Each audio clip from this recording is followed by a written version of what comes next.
I think what we have to do is just take a look at the machine itself, figure out, the do's and don'ts. And I think one of the biggest mistakes and where people do get hurt is that they try to work a blade to death. I mean, beyond death. When the blade gets dull, fess up to it, throw it out, and put on a new one. It's relatively cheap enough, and I'll show you how to do it. Actually, I was told not to use cheap. Inexpensive. All right? I'm cheap. All right? So that's how we got started in this whole thing. Now, actually, our club, the Blue Ridge Woodturners, we buy a coil of it, and this is what's left. I thought I had more, but I don't. But we can get about maybe 3-4 blades out of that. We'll see. I'm sort of the keeper of it, and people will email me. I tell them I want 5 days notice before the meeting, because otherwise I'll get an email at 5 o'clock in the evening and expect to be at the meeting at 7 o'clock with the stuff already cut. Ain't gonna happen. So anyhow, but I don't put the blades together for them. We ran a workshop, try to get people to do their own blades, and the reason is actually twofold. Blades can break. They do. Either at the joint where the band was either, if it's a store-bought one, it was probably welded. Now, if you have a bandsaw blade welder, great, use it. Most of us don't. It's a relatively big, bulky, expensive type thing. Silver soldering is a whole lot cheaper. I tried to figure out one time how much it would cost for the silver solder per blade. It's probably in the order of about 15 cents. So it's a whole lot different. Okay, but before we get into the making of the bands, of the blades, let's take a look at what you need to know before that. Now, I try to run all of my demos on a more of a discussion type thing. If you have a question, by all means, feel free to interject with either a question or some information. I have no objections to that whatsoever. All right, now, bandsaw safety, like I said, you really want to start off with a sharp blade, because otherwise what's happening is you start pushing, your hand slips, and it's a trip to the ER. So you don't want to do that. You want my good side?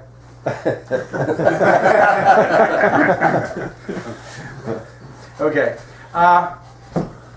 The other thing, I've always used the idea of either a push stick. Now again, push sticks can be dangerous. You want a good one. I see people take a little stick of wood and they're, going like, no. I noticed you got this thing here. That is medieval. That's not what that's for. Our push sticks are right up there on the big beam, Peter. On the big, here, oh, these. That's it. Okay. That's to hold a piece of wood to keep it from turning on the other thing. Oh, okay. Anyhow, yeah, you need some good push sticks, and you try to shape them to your hand so that you have good control. Now, a lot of times you want to use 2 push sticks, one on either side of the blade, okay? Because otherwise you're going to be cocking it and you're going to jam the blade. Now, there's also a lot of controversy about what to use for tension on the blade. Now, most saws come with a tensioning gauge in the back. Now, this one here, I see you've got the Carter system, which is nice, but still, you have to set what the tension is. All right. Most people per blade depends on the. Oh yeah, well, there's a lot of factors. All right. Now, you'll see a lot of numbers floating around of how many pounds per square inch there should be for tensioning it, etc., etc., etc. I don't use any of that. I ignore the tension thing in the back there. I like the idea of Timberwolf, although I don't use their blades, but their way of, they claim, to tension is very simple. You put the blade on the machine, you put a little bit of tension on it, start the machine going. And what you do is you start releasing tension until the blade just starts to flutter. All right, where you want it fluttering between the guides here. Put your guide all the way up so that you get that maximum fluttering distance. Then you start tensioning the blade until it just stops fluttering, and then give it another quarter turn. Now I've tried that system, and you know what? I like it. It works. And it also automatically adjusts for whatever blade you're using. Think about it, because you're actually using the blade itself to watch for how much tension you have on it. And you're not over tensioning the blade. And then I like the idea of the Carter self-release system. There are others out that work also quite well, because why leave the machine sitting for days under stress? All right? Release the tension. When you need to use it, put it back on. Now, I know if you don't have a or not a self, but if you don't have a tensioning type device like the Carter system, it's a nuisance to do this all the time. I understand that. Yeah. But, okay. All right, now, if you're going to go ahead and going to make a blade for your machine, what's the first thing you got to know? The length of the blade. Nope. Size of your wheels. The Nope. number of teeth on the inch. How about, what's the job you want to do, and let's pick the right blade. Yeah. Yeah. All right? There is no one blade that does everything. TPI. All right? Well, it's TPI, it's width, there's a whole bunch of things that you need to consider. Rule of thumb, if you want to make tight radiuses, how wide a blade do you need? Very Narrow. Narrow, yeah. All right? Yeah. Now, also, you'll find that what to determine the radius that you can turn, or the tightest radius, is also the set in the teeth.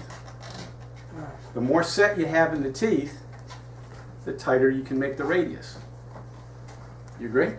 Yeah. Okay, well, you've been standing there saying yeah all the time. So far, you're doing very well. Don't pay that. In spite of you, right? Isn't that nice? Okay. All right. First, you got to decide what is the job you want to do. Now, in my shop, I've got about 4 different blades, depending on what I'm doing. If I'm ripping, I mean, if I'm doing, a heavy log ripping, I've got an inch wide blade with 1.3 TPI. Man, that's like shark's teeth. You sort of stand back and throw the wood at it. Yeah. All right? Not really. You want to hang on to it. But it has a purpose. All right? Now, the trade-off is we go to a thin blade, and again, this is where the sharpness plays in. If you go to a thin blade, there is what they call the beam strength.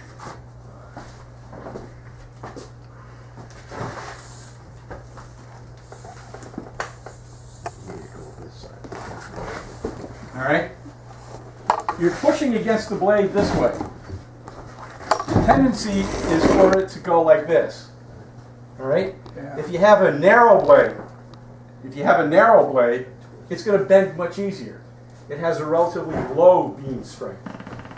A wide blade is going to have more beam strength. You can actually do a little bit of pushing. But what happens when you push? Now remember, you have this thing under tension. As you push the blade and it starts to do this, what are you doing to the front of the blade versus the back of the blade? Down. There's more tension in the back than there is. You're going to put the back under Compression in tension front. and actually compression Yeah. on the front. And when you put the front of the blade under compression, that's when you lose control, because it's going to start flopping around. Yeah. I mean, you may not see it, but it really does happen. Okay? So you want to minimize the amount of push that you do. Again, it plays back into sharp blade. All right? So I'm trying to make the point here. Throwaway blades, they're expendable, really, in the long run. Okay. All right, now, what's the second thing you got to determine? Well, the set on those teeth is going to determine how wide that cut's going to be when you. Yeah, the curve. Yeah. Curve. I'm sorry. Yeah. Yeah, true. The set on the teeth is going to determine the curve. Yes, it is. Curve. Yeah. But for most cases, from a woodturner's point of view, probably doesn't matter. Well, you're gonna You're cutting out bowl blanks. Cutting circles. Yeah. But you're not going to worry about the curve. Not in this case. You're not trying Yeah, to... but if you're cutting a log, that's pretty important. I'll disagree with you. If you're cutting a log in half, you're splitting it, Yeah. why do you care what the kerf is? Because it wants to grab as you go through. No, you're talking about something else. You're talking about, let's say, a hook tooth versus a skip. Yeah. That's something different. It's got nothing to do with the number of teeth or the set. Now remember, if you're looking at the blade on edge, the set is how far the teeth Right. come out this way. That's the set. Yeah. All right? What you're talking about is, again, going back to this. If you have this, a hook blade, what you'll have is, let me see, we're hooking this way. What am I doing? Doing it wrong. There you go. And that's a steep angle up, relatively speaking. I'm exaggerating here. All right? Now, if you have a tooth like that, that's going to be grabby. I'll grant you that. But if you're doing, let's say, a regular skip tooth, your teeth configuration are going to be more like this, flat. That's going to be less grabby. Okay? Yes. Okay. What are those? That's It's a hook. a skip. Hook. Hook. Those are Hook. hook. Yeah, it's a hook. Yeah, we have found through our experience that that's the blade we all tend to like the most. What's this thing? Hook. No, That's skip. it's more skip. No, not skip. It's more of a regular. Yeah. Regular. It's a third one. Yep. Yeah. Yeah, I mean, you can go online. You can find all kinds of stuff on different teeth configurations. Well, you go in the hardware store and you've got a shelf full of Yeah, and, different that, kinds and of, yeah, and also you go to the hardware store, and how many people in there can tell you what they are? and they can't. You got it. Exactly. You get no help at all. No, very little. Okay, first thing, like I said, we have to determine is what kind of a blade we want for, what is the purpose that we want it to serve. Second thing is what? Length? How long it's going to last? Well, people always ask me that question, and my answer is this: very long or the first nail. Yeah. Okay. Depends on the wood. What material? Well, hardwood. You want to trash a blade in short order? Try dry locust. Right. Oh, yeah. Yeah. That's like trying to cut a grinding stone. Or plywood. Well, yeah, because you got all the resins or any MDF, any of that kind of stuff. It has a high resin Looking for content. TPI, tooth per inch. Well, TPI, usually you choose that based on the thickness of the material you're cutting. Again, the rule of thumb is you want a minimum of 3 teeth per inch in the wood. But you got to be careful of the extreme on that.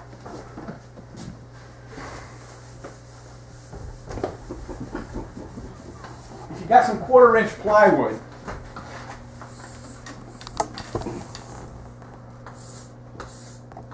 okay? When you go to cut that, let's say it's 1/4 inch.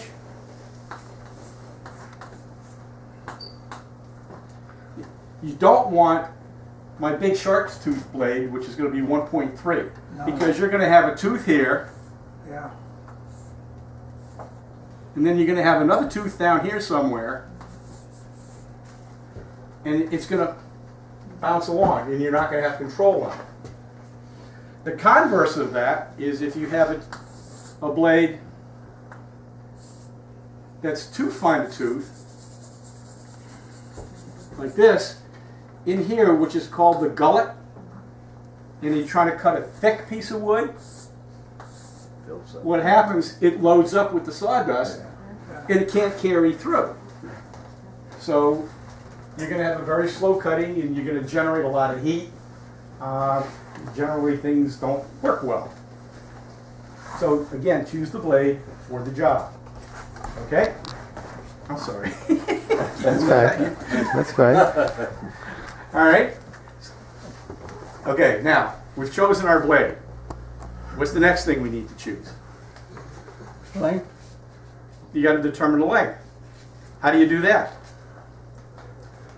Look at your manual. RTFM. Read the fine manual. All right. Now, how many of you still have the manuals to your bandsaws? Yeah, that's what. Very few. Right? Have every manual. Yeah, I know. I do too. But you'd be amazed how many people do not have their manual. Okay. What do? You look at the one that's in there. So you try taking your ruler and, well, first of all, what's the formula that we need to determine the length of the blade? Wheel size is part of it. What else? 2 pi r The times L. opening. Power square. No. No. No. Higher round. Sit down. Higher round. Huh? Pi or round, not square. No. It's pi d times 2 times Times 2 the divided distance. by half. Why are you dividing by Well, half? you're taking a circle. You're taking a diameter. That's Pi d. Yeah, but it's equals half. pi d, but it's half. It's half the It's diameter. half the diameter, so it's half. Of each wheel. Of each wheel. Yeah, got two Two wheels times a half is how much? Oh, you said times a That's half. the whole wheel. No, he said a half. I didn't. Okay? Now, how do you measure the distance between the centers? Axle to axle. Yeah? Here, do it. Yeah, the table gets in the way. Look at the Yeah? then from here down there. Okay, well, how about if we use a real sophisticated device? There you go. Okay. Put that on the axle. Put this on the axle. Lay it on the table. Isn't that something? Now you can measure. And it can be done accurately. That's a cool idea. Plus the Thank you. circumference. Want to buy? You got one. No. In all seriousness, first though, before you even do that, where do you set this thing? Now remember, there's no blade on here. Okay? Now, you really want to try to measure it when your upper wheel is in the mid position. Because remember, when you crank the tension, you're effectively moving that wheel up and down. And people say, well, where's the middle? You know what? You don't need the middle. Drop it down to the bottom, measure it, do it at the top, measure it, take the average. Middle.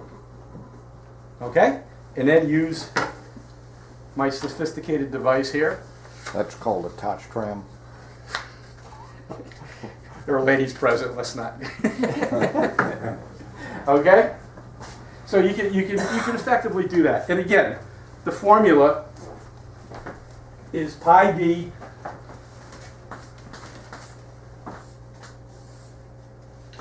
plus 2 pi is same as pi d. No, it's 2 pi pi r. r. 2 pi That's r. what I said, and you told me to sit down. Which I will do. Doggone amateurs. All right? So I mean, it's very simple. Your pi, just take pi as 3.14. L being 16273.289. 1 pi r, 159. Oh, okay. All right? L being the measurement of your little. Yeah, the distance between the Two axles. times, yeah. Okay? And again, you know, like I say, this thing here, you know, it's dumb simple, but it works every time. Okay, so now we have two pieces of important information. We know the type of blade we're going to use, and we also know now the length of the blade. All right? Now, how do you go about making the blade? What are the criteria of making the blade? It has to stay together. All right? Whatever joint you're using. Now, commercially made blades are done by welding. And as I said, most of us don't have access to that type of welding equipment. So the next choice would be a high temperature silver solder, and that's what I'll try to demo here today. Peter, before you get started, Yeah, the biggest problem I have in cutting bowl blanks on that type of saw is it does not have the horsepower to go through a 12-inch piece. two My question is, I used to have a 20-inch Powermatic, which I didn't have to worry about, but I sold that, and I'm looking to. I've been researching quite a few, and the two that come to mind are the Jet and the Grizzly 3-horse. These usually have a 1 to 1.5 horse, which will not cut very well, with no matter what blade you put on it, through a large block of green wood. My question is, in my opinion, the 14-inch with extension is a disaster looking to happen. But what would you recommend for people that cut bowl blanks of the choices on the market under $2,000? Okay, well, I mean, but no, you hit a very germane point. You really did. You know, for most of us, money is an object. All right? It isn't like you can go out and buy, you know, a big heavy-duty Laguna or something of that sort. Now, Laguna's also learned how to make them cheap these days, but I'm talking about the old industrial ones that, you know, had some real moxie to them. Yes, part of the answer is, again, a sharp blade, because you want to have as little friction as possible. Now, wet wood has the added little problem that as you're cutting it, it tends to heat up, generate steam in the kerf, and cause the wood to bind against the blade. Tighten. Yeah, Quickly. You again, stick a wedge in to keep it open. well, that's part of it. But also, if you use a blade with a larger set, that'll help you. And try to use a narrower blade, because now you got less friction. All right? Now, the 14-inch bandsaw is a very popular machine, and people have found, yeah, I can put the riser block on it and go from the 6 to the 12. Commonly done. All right? A lot of machines out there today, especially the so-called, you know, the European-style steel frame, which actually is better than the cast iron ones, believe it or not. They're stiffer. You know, I've used all kinds of machines, and again, when it bogs down on you, you know, check the blade. And that's the best advice I can give you. Sure, horsepower is nice. I have a Delta 14 with a riser block in it, and I found that I use a 3/8 inch, 3 or 4 teeth per inch. It cuts a whole lot better than anything that's any wider blade. Yeah. And Yeah. I have the Delta with a riser block as well, and I put a 1.5 horsepower motor on it, and I use the 1/2 inch Timberwolf alternate set blades, and I can go through a 12-inch block very easily. Yeah. I've got a Raycon. Has blades now, 18 inch. especially for bowl turners, for bowl blanks. They're a thicker blade, and they have a more of a set. I've got two of them, one for my 18-inch saw, one for my 14-inch saw. I haven't put them on yet because the blades that I've got on are Timberwolves and they're sharp still. But that's supposed to help, especially supposed to be a blade, especially for bowl turners that you can cut bowl blanks out of. Yeah, But they say, I heard from somebody else though, that they do break fairly easily. So I'm not sure. The no. Timberwolf is for green wood. Hardware. The Timberwolf alternate set is designed for green wood. Yep, that's what I use, a Yeah, 3/8 it's- inch. You sure it's an alternate, not a raker set? They call it an alternate set. Okay, Yes. so they don't have a center, because a raker is going to one left, Right. one middle, one right. This is one right, one One left, left, one right, okay. one left. All right. Yeah, I think that's what I use, and it's And I've been very Timberwolf satisfied has with a it. huge list of They their do. blades. They do. Um, They do. Okay, but it goes back to exactly what I was saying all along. Not real wide, but more set is going to give you more clearance for that blade to pull through. And yeah, you need some horsepower. But again, you can get a blade that has very little set in it. You can have a 5-horse under there, and the damn thing is still going to bog down. I mean, wet wood can be nasty. and it does pinch and Yeah. bind. It can. Well, it pinches and binds because you're generating heat. You're not moving along. That's the problem. Okay, anything else on that? Yes. On where you were going, you were talking about brazing versus welding. Is there any disadvantage if you can TIG weld to do TIG weld band blade? Is there a If problem? you, I've never developed the technique of TIG welding it. I know some people do. And whatever holds together. Well, that's what I'm asking. Is that a problem with TIG because the heat's so high and you're working with steel? Yeah, you're working with steel, but again, don't forget when you're welding it, you're taking it to its Well, melt. most of the band welders are pushed together, Yeah, yeah, you know, but they're you know, not TIG welded at all. It's, it is brute force heat. Resistant welding. That's huh? exactly what Yeah, it is. Resistant welding. It's resistant. ERW. Yeah, yeah.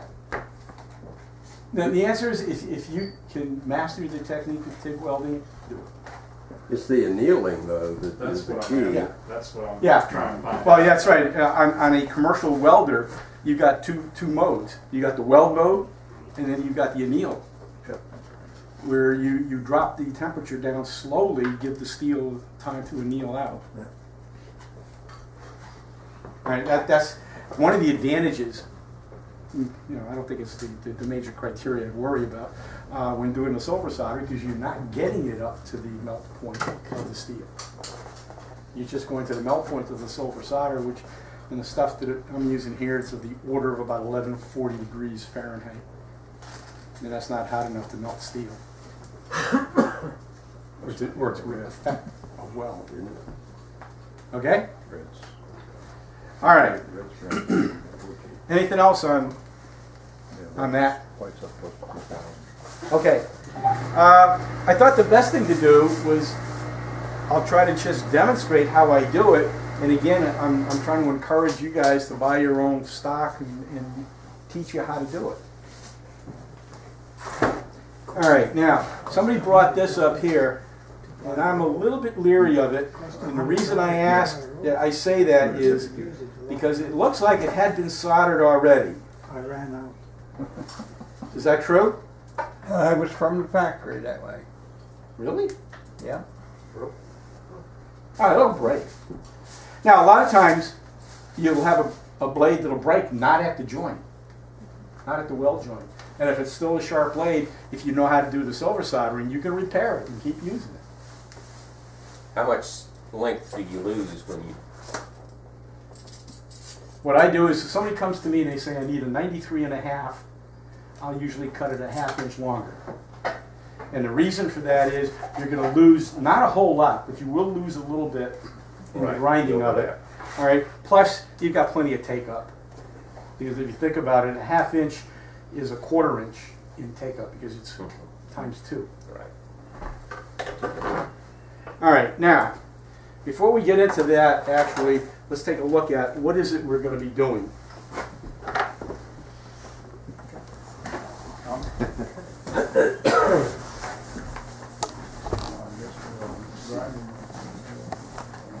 All right, if we take an enlarged view of a blade, looking at it this way.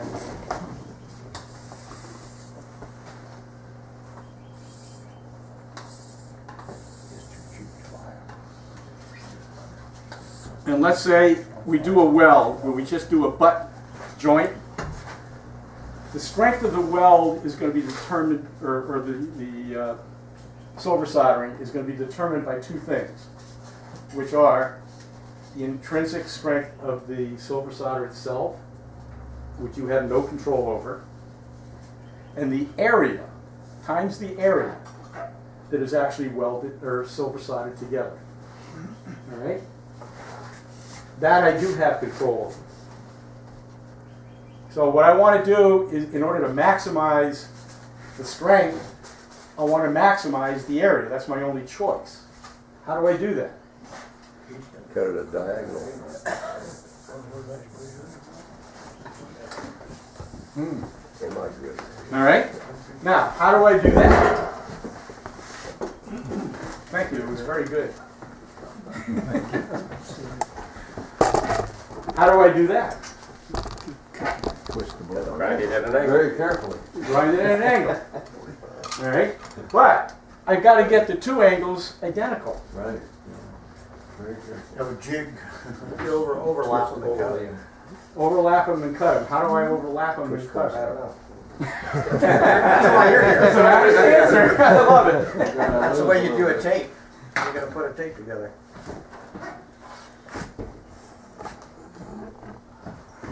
Same thing. Yeah. Belt sander works great. You can do it on a grinder. What I do is I take the blade and just fold it up like this. All right? And put the two ends almost together. The bottom one I'll leave just a little bit below the top one. Like so. And I think what I'll do is I'll throw my clamp on here, just to help keep them together, like so. Come on. Okay.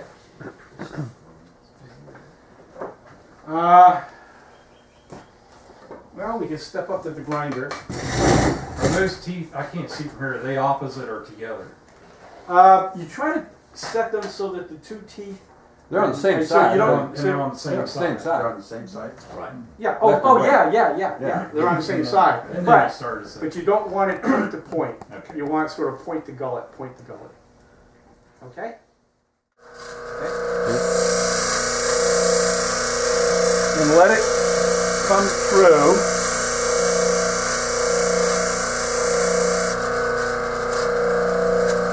That's not real good.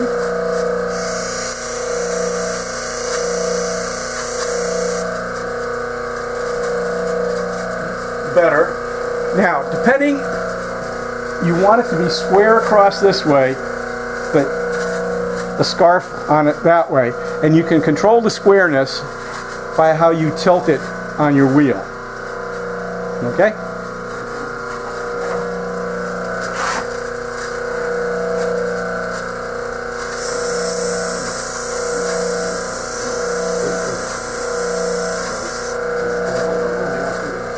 Yeah, that's reasonable. Okay, just like you have a chisel blade, okay? Basically what I've got is the two halves.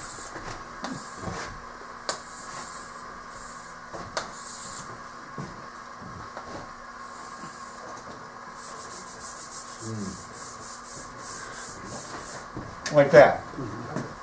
Okay? So now when I unfold this, Close okay. up. Now who wants to hold this while I solder it?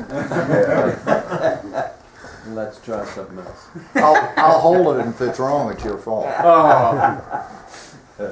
No, actually, I have a very simple jig that I've come up with. Not my design. I mean, it's been the concept's been around for quite some time, and it's got two. It's in two pieces, so I can adjust the width, adjust its width. Device on the other side of the table? Well, I can. I don't know. Let me try it. The only problem is. Well, the only problem is I got to then solder it from the other side. All right, let's try it. It'll be all right. I mean, you guys can come around the table. I don't. We'll look over your shoulder. Okay. Yeah, everybody just crowd around. Right around. Scrunch up a little bit. Scrunch up. Now this is a pretty narrow blade, so I'm going to set this fairly narrow. No, I don't think so.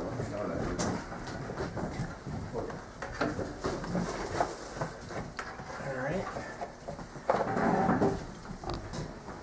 And you want to have the teeth facing outward, and you want that depth set so that your teeth are clear of the front edge.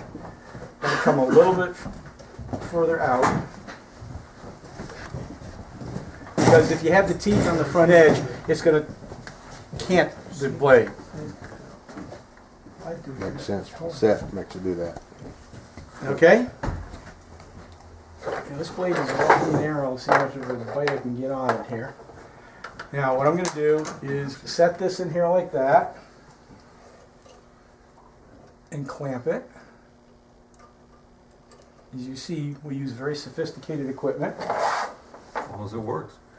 Right? Now you have a choice. You can either. Now I make these things up here and I sell them for $10 a piece with the silver solder and the flux and the clamps. Or you can go to Woodcraft and buy the jig alone with a little bit of silver solder and flux for $30. Your choice. And he knows because he used to work there. Yeah.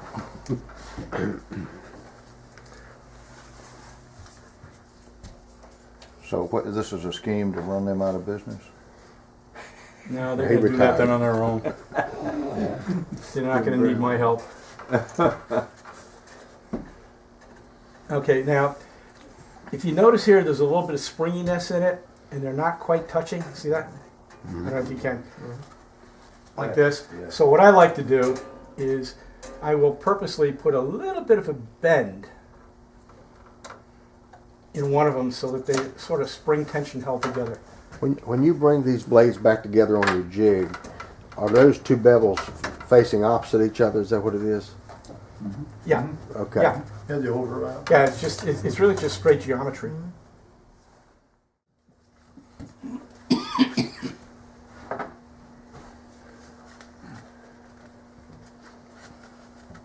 But it looks like it might actually make it. All right, now, it's very important to flux it well. And again, we use a very expensive applicator. I think you can buy 1,000 for about $1, something like that. Just a toothpick. Now, I like to use my flux a little bit on the loose side. I will add some water to the commercial flux that you can purchase. Generally, you can get these at a heating, ventilating places, sell supplies to the HVAC people.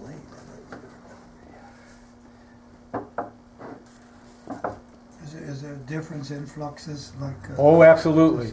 You do not want a flux that's made for a lead type solder. Yeah. Tell them what you're doing. Tell them you want a high temp silver solder.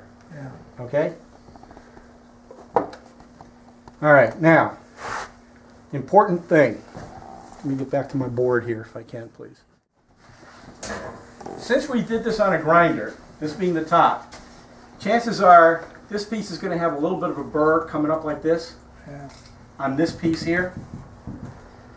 When you put your silver solder on, which we'll do in a minute here, if you put it over here, it won't flow into the joint. And figure that one out through bitter experience. You want to put it on this side of the joint. Now she'll flow in. All right? Subtle little detail that makes all the difference. Okay? So watch how you put it together and make sure you're putting it up on the right side. Okay? All right, now we can go ahead and see if we can do the silver solder on this. Now you need to really be generous with the flux. It's relatively cheap.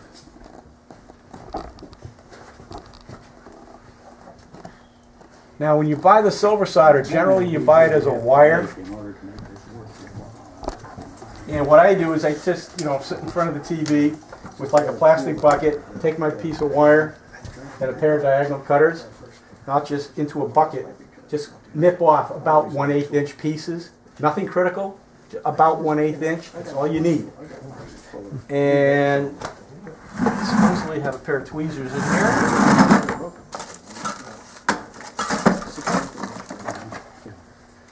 And all you need is one piece.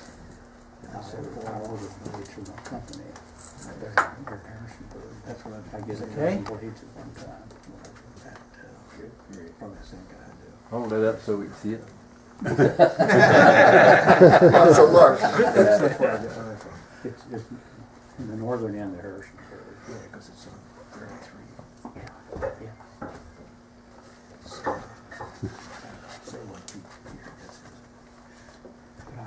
All right, now, some people say, oh, you need MAP gas. No, you don't need MAP gas. It's actually too hot. All right, and you don't need a big bushy flame. Now, because the silver solder, the flux is relatively wet, you got to get rid of the water, so you sort of have to tease it out. Now the silver solder generally will go in the direction of where the heat is the greatest. So on that joint that I have, I want to heat in the opposite way. or I want to heat it on the side where I want it to flow. All right, we're starting to get up there. There it goes. Nice fella. Go down. Okay. Am I good?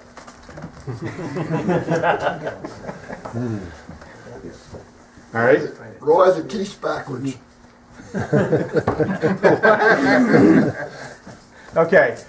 It cools off fairly quickly. Now, is there different grades or percentage of silver solid? Yes, there are. Now, when you look on the back side, if you see the silver had flowed through, generally you're okay. A test. Around this way. Okay, yeah. Right. Okay. Thank you. All right. Now you have excess material here. There are various ways to get it off. Some people will go up to the grinder. Some people will get a little grindstone on an arbor and put it in a drill press, or you can put it just in a hand drill. Any way you want. If you can give me some juice there, appreciate it. I find a little Dremel type tool. The hell?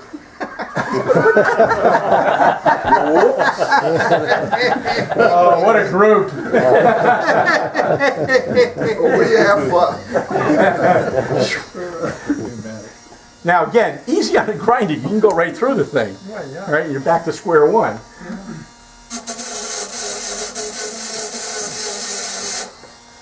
Just want to clean it up. You hold that right on the face of the teeth? Yeah, these teeth here are lost their hardness anyhow.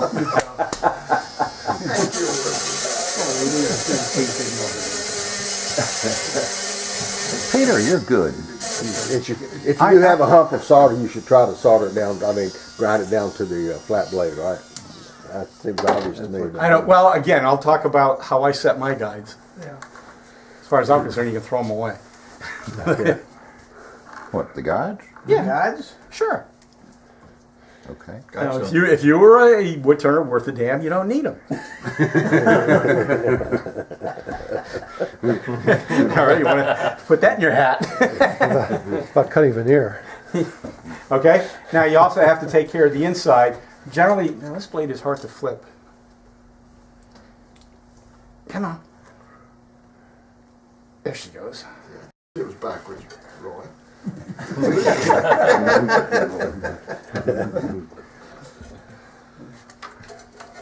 ever do surveying?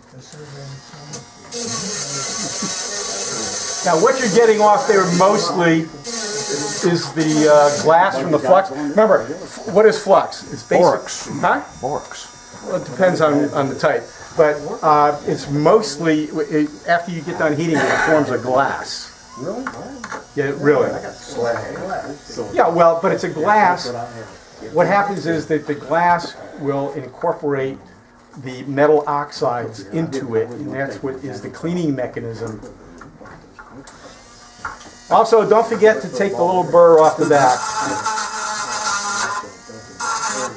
All right, now, I remember back when I was a young boy. Believe that? No, we're Charlie. You believe that? Charlie. I went and I made a band up and I put it on the bandsaw and I turned it on and I stuck a piece of wood in there like, Cut. like no go. What's going on here? Brand new. What is this? Check the teeth. Yeah, they're sharp as hell. And then it dawned on me what happened. I had it on there backwards. All right. I've been there. Yeah, I think we all have. All right. So now I like to store my blades folded up. So, you know, there are different ways to do it. We had a guy that kicked the bucket here. No pun intended, of course. Now, I usually do it this way.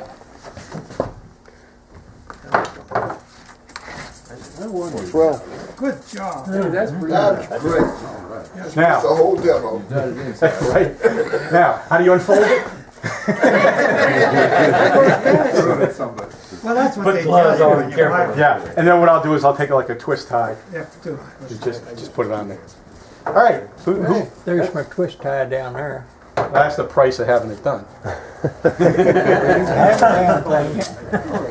Oh, I got that's it. your blade, huh? All right? Saved your butt. All right, but the point is, even if you break a blade and it's still sharp, you can fix it. No big deal. What's the, how long will it go now without breaking, for instance, in the joint? Is there, Well, you got pretty sturdy? well, there's a couple reasons why a blade breaks. If you really think about it. General, good general No, use. no, just slow down here. All right, why does a blade break? Well, either you've done something evil to it, or just in normal use, the steel will, what they call work hard. Right. All right, and that's nature of steel. You can't do anything about it. Now, at what point will it break? I don't know. Generally speaking, the smaller the wheels on your bandsaw, the more flexing they see. Therefore, they're going to break sooner. The worst things on a blades are these little three-wheel type because they're sharp radii.